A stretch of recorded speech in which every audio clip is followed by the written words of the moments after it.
Présidente, Madame la rapporteure, chers collègues, quoi qu'en disent les goguenards sur les réseaux sociaux ou ceux qui réduiraient les violences dites éducatives à la fessée, cette proposition de loi est d'utilité publique.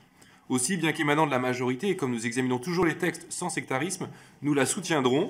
J'en suis moi-même co-signataire. Certains points peuvent être précisés, nous le verrons dans les amendements.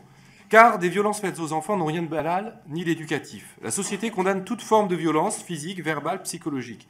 Des sanctions pénales sont prévues pour les auteurs de coups, de blessures, mais pas pour celles et ceux qui frappent des enfants, notamment pas leurs enfants. Cela est renvoyé à l'intimité de la famille et la liberté des parents dans le choix de l'éducation qu'ils donnent à leurs enfants. Mais qu'en est-il de la liberté des enfants d'avoir une éducation sans violence?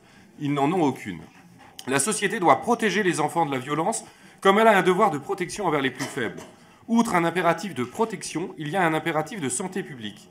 Les conséquences d'une éducation violente sur la santé psychologique, le stress, le manque de confiance en soi sont multiples.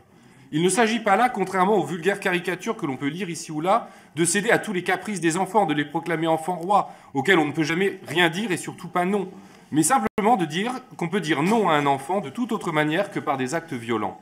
Car contrairement à ce qu'on dit, la violence n'est pas éducative. Si elle éduque, c'est à la violence et à la résolution des conflits par la violence, la douleur. La violence sur les enfants les habitue au rapport de force du dominant, à craindre plus qu'à respecter celui qui a la force et non celui qui a la raison. Les enfants sont éduqués à l'emprise du rapport de domination qu'ils peuvent aussi malheureusement constater entre leurs parents, dont les enfants subissent aussi les conséquences. En grandissant, le modèle est ancré dans les esprits. La violence est le terreau de la maltraitance et des violences conjugales. On habitue l'enfant à ce qu'il y ait une bonne violence, légitime, physique, humiliante, et à penser qu'il est normal de se comporter ainsi au sein d'une famille. Les humiliations récurrentes, les violences psychologiques répétées, les inégalités les plus insidieuses conduisent nécessairement à penser, par leur répétition et la légitimité de l'autorité dont elles émanent, conduisent inévitablement à former des esprits. Par là, les enfants apprennent à être dominés et à vouloir dominer pour sortir de cette situation où ils subissent la violence.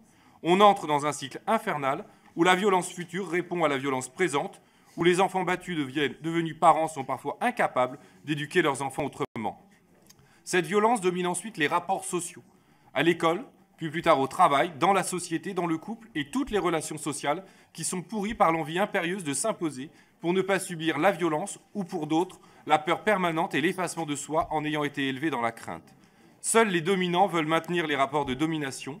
Leur disparition n'entraînera pas le chaos et la fin de l'autorité, mais ce qui est premier en République, la liberté pour l'enfant de s'épanouir sans crainte, l'égalité de traitement de tous sans qu'un domine et l'autre obéisse, et la fraternité. Cela s'apprend tout petit, et cela ne s'apprend pas par la violence.